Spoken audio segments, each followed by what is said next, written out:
are some of the main concepts that Chip's brought to the offense? And furthermore, why do you like him coaching from the box, not the field? Anyone who's called the game would tell you that you can get yourself organized a lot easier being up in the box.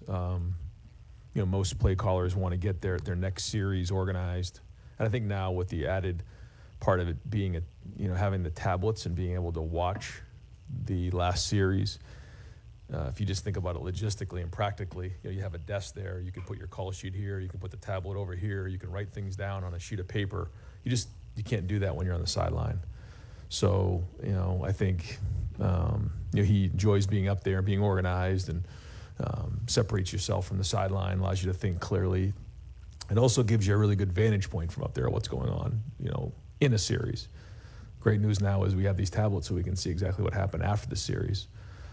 But I think overall, just logistically, it's probably easier to call the game from up there. What are some of the main concepts that he's brought that you can get into? Yeah, I think you can see some things. We ran some speed option the other night. That's something we really haven't done a lot of. You see some different concepts that are out there, and certainly has had an impact on the run game and some of the different things that we've done, but more importantly, things that are coming down the road. I also think just understanding the things that our guys do well and that fit our guys. I mean, that's the experience that you just can't you can't replace something like that. And he's been around long enough. He knows what it looks like, and making sure that when we attack another team, we know exactly the structure of what they're doing and what their strengths and weaknesses are. Jared Smalley, WCMA, far left. Ryan, two things, but they're related to each other. Bye week means players now in the modern college football era have opportunities, name, image, and likeness opportunities, things outside of the football building that maybe give them a little bit more time to do that. But then you all, from the football side, have your own organizational structure with NIL. And so I'm wondering, in a week like this, how do you try to make sure kids can take advantage of those opportunities? And how does it work on your side to help them manage their time and understand, keeping the important things important? Yeah, for this week, we're calling it an improvement week because we need to continue to improve. Everybody else in the country is playing this week, for the most part. So we have to as well. I mean, we got to get each other better. And so each player is going to be given things that they need to improve on from their position coach. We're going to work hard to go out there and practice and work on our fundamentals, but also look at things that we may need to project out, that we may need in both sides of the ball in all three phases. So, I mean, that's the number one thing this week is that we got to stay in rhythm. We got to have a good week of practice and, think of it like a game week. So when it comes to off the field stuff, I mean, it comes down to time management.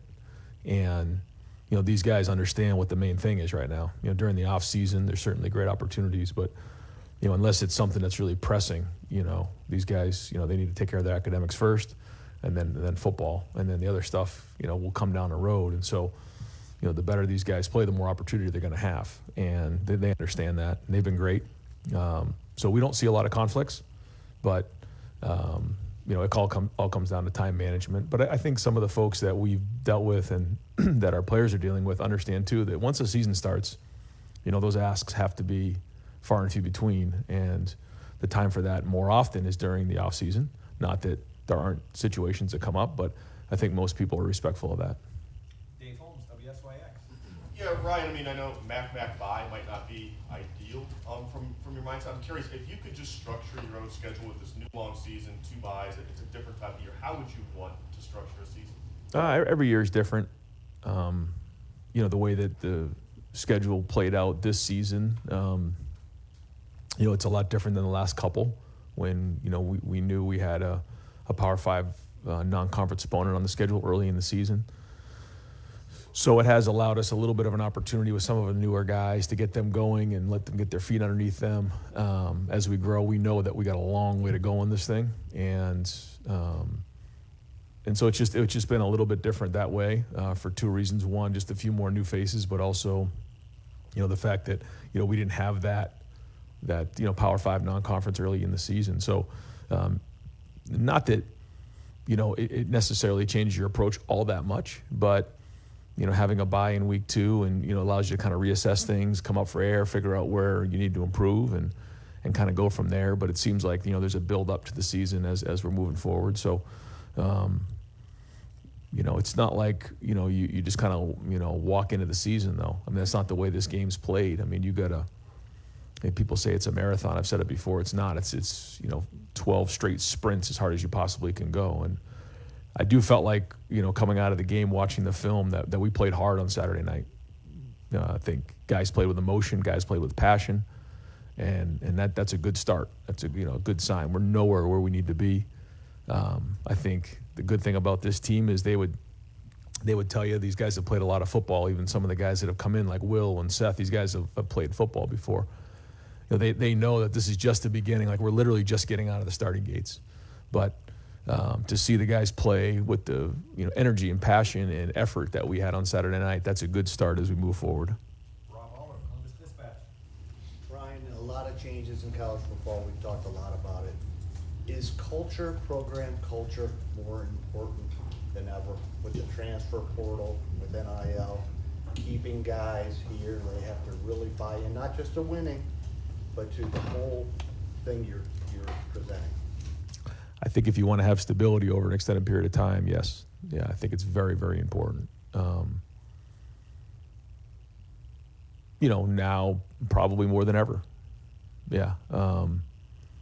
And I think when you're at Ohio State, understanding those that have come before, understanding the tradition, understanding what it means to be a Buckeye is a big part of that. And so during the recruiting process, or even during the acquiring of the 7 transfers that we brought in, they have to understand what it means.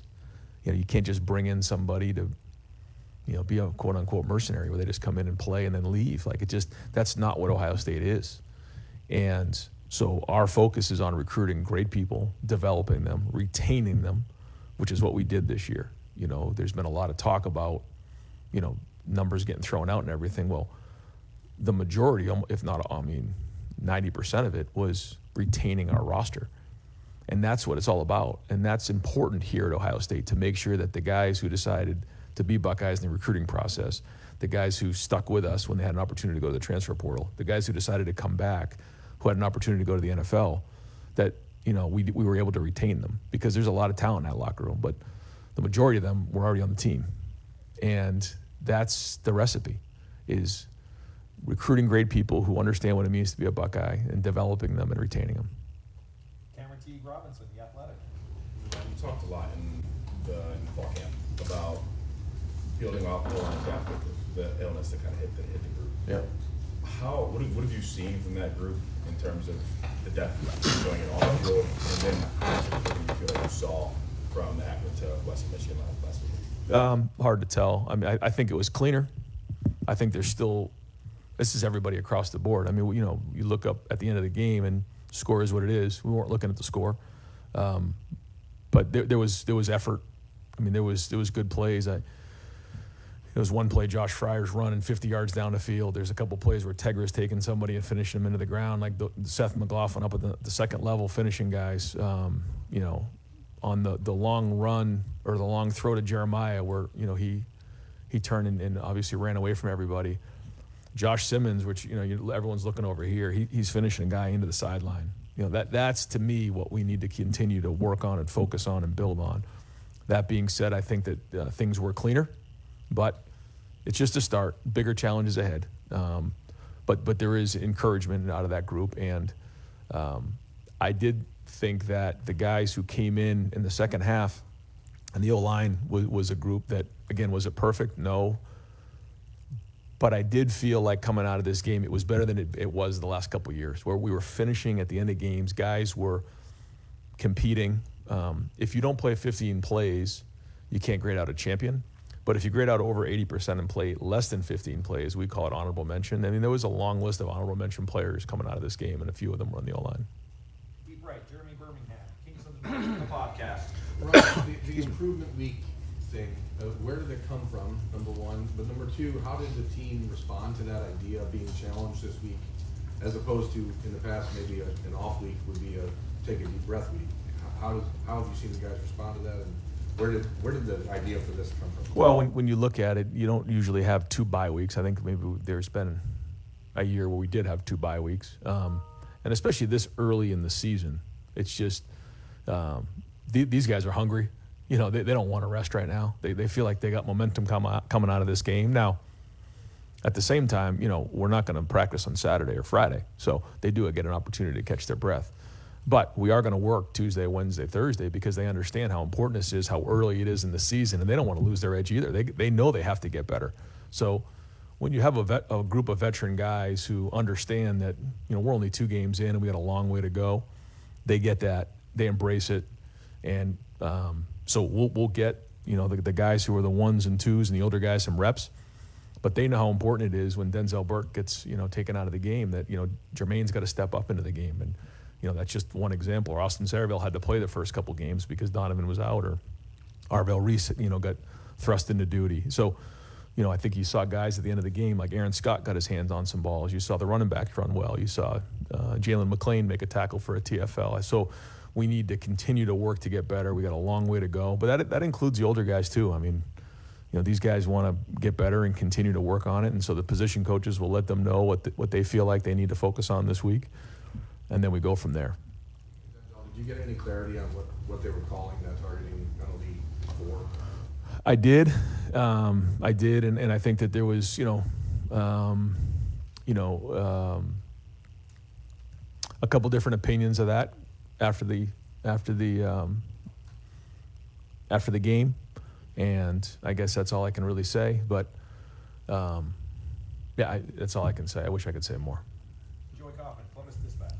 Ron, you guys had a later game last week and a chance to watch maybe some of the earlier games. Did you get a chance to watch Kyle at Syracuse, and just what have you made maybe of his start to the year? No, it looks, he's off to a great start. I've only seen a few highlights, and it looks like he's doing a great job. And looks like the first couple games he's gotten a good rhythm and got a great win this past weekend. And so, happy to see him doing well so far this season. Have you gotten used to in college football seeing so many guys who were once connected with your QB room like playing elsewhere? I know it's a lot different. You see Quinn had a great win obviously this past weekend, and Joe, and obviously we've had our great quarterbacks here as well. But it's the way of the world, and I think that's one of the reasons in recruiting that, and we sell that to guys too, is that when you come to Ohio State, you're going to get developed at a high level at every position.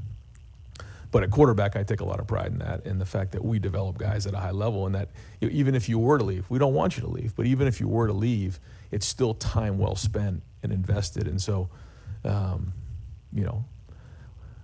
you're happy when guys go on and do well, even though, you want to retain as many guys as you can. That's our whole culture, but it's just the way of the world. So, happy to see Kyle do well. He won some great games here and poured a lot of effort into the program. So, but it's like that with I think Joe Royer's doing well down at Cincinnati, and so we follow those guys and want to support them. Austin Ward's podcast.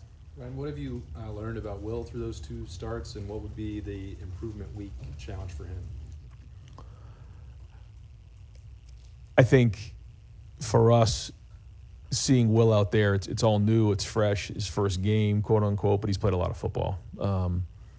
He's got a poise out there, he's got a command out there that you can feel. I don't know if you guys feel it watching it, but I feel it on the sideline. He's able to take the practice and the meeting to the game, where sometimes when you get into a game, like they don't see it, and the information coming back is like, whoa, we got an issue here. He sees it. I think, and I said this like during the preseason, I didn't feel like we'd get an idea of the type of impact that Will would make until he was actually playing in a football game. That's just kind of the way he is because of his size, his ability to run.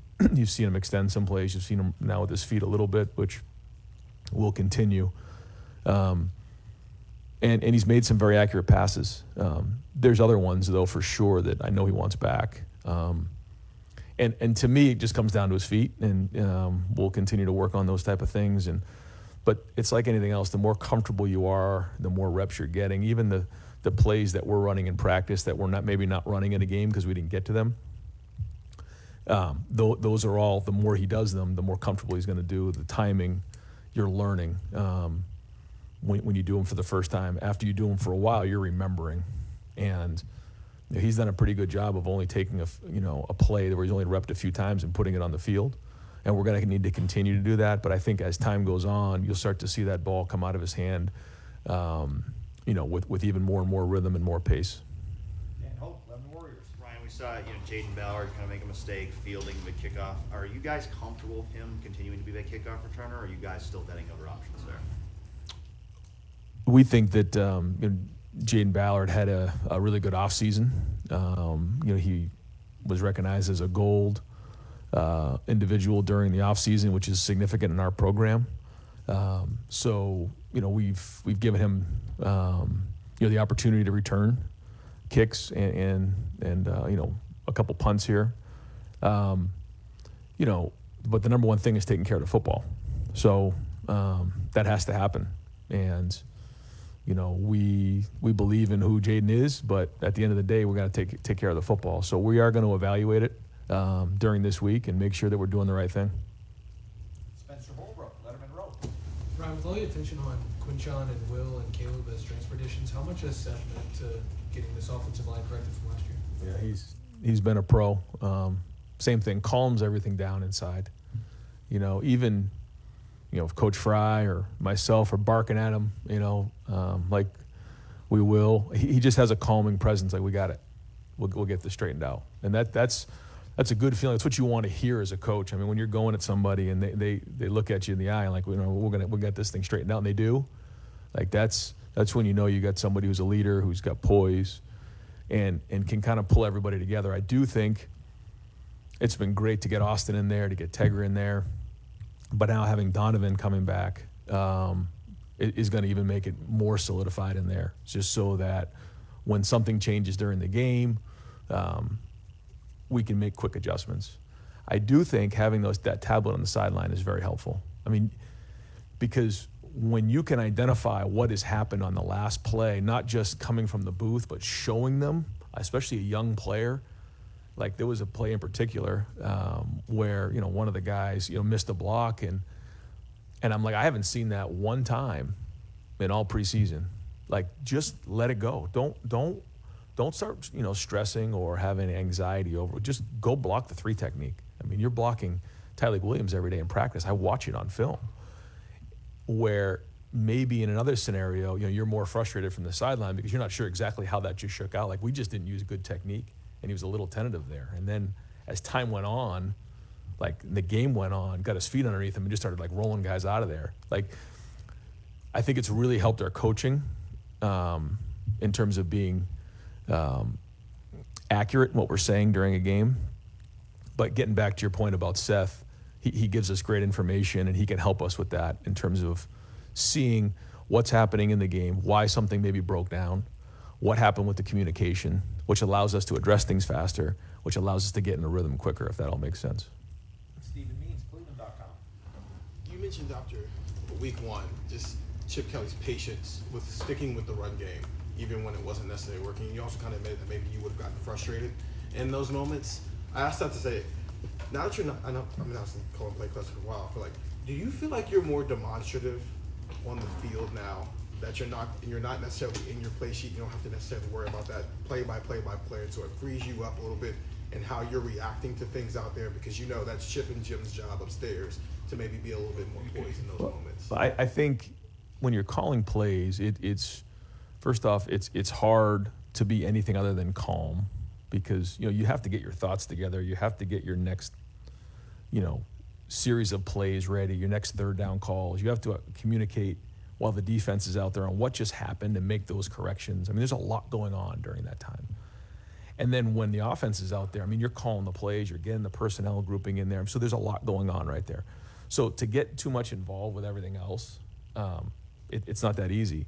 When you're not doing that, now I can just be myself and just chase everybody around. And to me, like, that's been, I've enjoyed doing that. I've enjoyed being with the defense and being with the special teams and barking at everybody. And, but that's typically how I am in practice. It's just when you're in a game, it's a little bit more difficult to do that. So I have enjoyed that part of it so far. And, so we'll just keep growing from it. But it does allow me the opportunity to have my eyes up and involve with everybody and take part in all the emotion. Does it allow you to maybe fight for things a little bit more. Like there was, I think, Brandon Dennis's catch. Like it seemed like you were fighting for whatever you were fighting for down there for a good 2 or 3 plays after it happened. Well, when you have the calls, you got to call the next play, and you can't get in it. But I mean, yeah, I mean, I'm gonna fight for everything we have, and fight for every possible inch. It doesn't matter what the score is. That's my job as the coach, because these players are counting on me to do that. And but not having to call the plays has certainly allowed me more of that opportunity to be more involved in the game management, seeing the clock, communication on all 3 phases, encouraging the players and everything else. Pat Murphy, 24/7 Sports. Ryan, you've talked a lot in the offseason about playing depth, and obviously you guys have been able to do that these first 2 games. But down the road, those opportunities, I assume, will decrease. How do you still work in those guys? I know it won't be as much, but how do you continue to make that a focus in games that maybe the opportunities aren't as obvious? Yeah, I think we had over 80 guys playing this game. Yeah, so good for team morale, good for evaluation at each depth, or in the depth of at each position. I think each position is different. Like I know Larry's going to roll multiple guys at defensive end. He wants to roll guys at defensive tackle. And if guys like K-Mac and Hero, continue to build and grow and those type of things, then they will. But I think at each position, it's based on how those guys do, and if the position coach feels like he's playing at starter level. If they're playing at starter level, I've said this before, they deserve to roll and they deserve to play. I mean, just because Donovan's coming back doesn't mean Austin Saraville doesn't deserve to play. He does. So we've got to get him into the mix and figure out what that balance looks like. So, same thing at quarterback. Like at some point, we're going to have to get these guys in there and playing meaningful snaps in a meaningful game. So it'll just depend on each position and where they're at. And then, those guys got to help on special teams. And then obviously when injuries pop up, they got to be ready to go. So, we'll just keep evaluating as time goes on. Tony Gerben, Buckeye Huddle. Ryan, last week you talked about playoff metrics.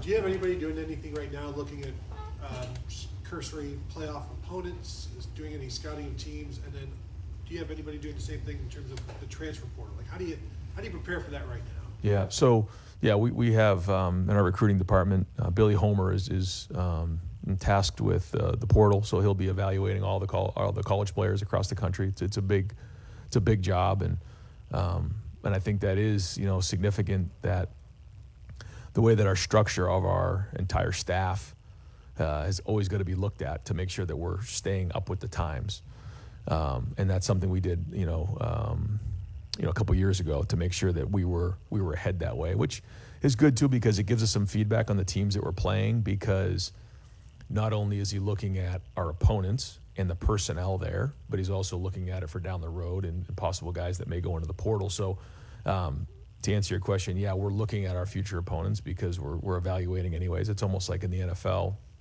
you have the college scouting department, then you have the pro football or the scouting department, where they're looking at all the free agents and guys in the league. It's the same thing here. We have the guys evaluating high school, but then also the guys that are playing in college. So we'll evaluate all those guys and get personnel information as time goes on. What kind of feedback do you even want feedback right now on any of that? It's still a little bit early, but and we have friends too, who are out there who see some different teams, and we just want to get an idea of what's out there. So yeah, I'm constantly asking, what's going on, what's out there, because as we look ahead, we got to know what we're up against, and not that we're focused on any of that stuff, but it is good to know and just get an idea of what's going on across the country. Bill Landis, Kings of the North, the podcast. Ryan, you guys in the past have talked about how good CJ Hicks can be when he's blitzing, or you kind of just cut him loose and let him get after the quarterback. I did notice this week that Cody, Sonny, and Arvell all seem to play more than him at linebacker with the first team defense. Have there been any conversations about making CJ perhaps more of a line of scrimmage player as you try to find how he fits into a crowded linebacker picture and ways for him to help the defense? Yeah, we have. But we need CJ right now to play linebacker, and then I think that there's certain things that you mentioned that right now he's doing better than others. We need to find a consistency there that we believe that he can do at linebacker. And although we have a few guys already, he needs to be part of that group. because, if you're playing with 3 linebackers in the game, all it takes is one injury and you're right in the middle of it. And we know, this is a long season, so he has to improve. He's got to continue to grow. We've seen him do it. We know that he can do it. It's just the consistency part of it. And so we believe in CJ in a big way. And so I know James and everybody in that room is trying to get him there because we want and need him to play linebacker. Don Sperry, WBNS. Coach, your defense limited them 99 yards, no points. What impressed you the most with your defense through 2 games, and what needs to get better? Well, I guess it's hard to say what needs to get better other than just everything, because we know we're nowhere we need to be. But to me, it's the energy. It's the guys flying around. It's knocking back the line of scrimmage. It's guys on the back end running to the ball, playing with violence, playing with great emotion. You can just feel it. You can see it, and that's what we want. There was a couple 3rd down conversions, but that was about it. I mean, they pretty much dominated like we thought they could. And when you get off the field on 3rd down against teams that are going to try to shorten the game on you, that makes all the difference in the world, and certainly just takes a lot of stress off the offense. Now, it certainly helps when the offense is scoring touchdowns like they are, but some of those 3rd down stops were huge. In the first game, certainly the defensive scores were big. And it's been good to get a lot of guys reps, but all these guys, well, maybe not all of them, but the guys who have played a lot of football know that this is just the beginning. We got a long way to go, and we got a lot of big challenges coming down the road. Bill Rabinowitz, Columbus Dispatch. Yeah, granted, the opponents you played have obviously not been great, but you've outscored them 108-6. I don't think the other team's gotten in the red zone, if I'm right about that. But a coach is designed, you're built to worry about things. What is keeping you up at night, or what's the thing that's foremost in your mind about, okay, I got to be on guard about this? Well, and that's why you start from the beginning as a coach, and you just say it's not about the opponent, it's about us, it's about our standard. Well, what is the standard? Grade a champion, be the hardest playing team in the country. So we know what the standard is, and that's what we have to focus on, is the process, not the result. And when I say, like, once we got going in that game, like, I didn't even know what the score was. Like, it was, and I feel like the whole team was that way. Like, we just kept playing and looked up at the end, and that was the score. And I thought guys were competing in the second half, and so that was good. But it goes back to our practice. And, if we can practice the way that we did on Tuesday and Wednesday, even Thursday, then, we can be hard to beat. But we have to continue to do that. We have to keep bringing it every single day. And, it's that competitive stamina that I've talked about before, so it's just the beginning, and I know everybody's, excited about, how we played the last couple games, but, it's just like anything else, whether it's criticism or it's praise, it's all noise. And so, we can't get caught up in any of that stuff, and we got to get back to work and have a great week of practice this week and keep moving forward. Follow about the tablet. What view are you getting? Are you getting the 22 view, or are you getting the TV view? I mean, what are you able to see? And is it instantaneous, I assume? Yeah, we get it after every drive in all 3 phases. So, you get done with an offensive drive, you go over, it's uploaded onto the tablet, and you get to see the sideline, you get to see the end zone, and then you do see the TV copy as well. So there's 3 different views that you're able to see for each of those plays. And then same thing will happen on special teams. Once a kick happens, you're able to go over, watch the kick, and those 3 views. Apologize to those who I can't get to today. We're going to wrap it up with Tim Main, Letterman Row. Thank you, Jerry. Just a quick point first. So what's the coaching point with Denzel Burke after that play? He got hit in the side of the helmet. You understand what I'm saying? I do. So what is the coaching point there that you make with Denzel? Yeah, I didn't really give him much of a coaching point there. I thought he was giving great effort. I told him in the moment, I gave him a hug and told him there's not much we can do about it right now. And then I'll try to make sure I go to bat for you the best I can. And that's what I did. So you went to bat.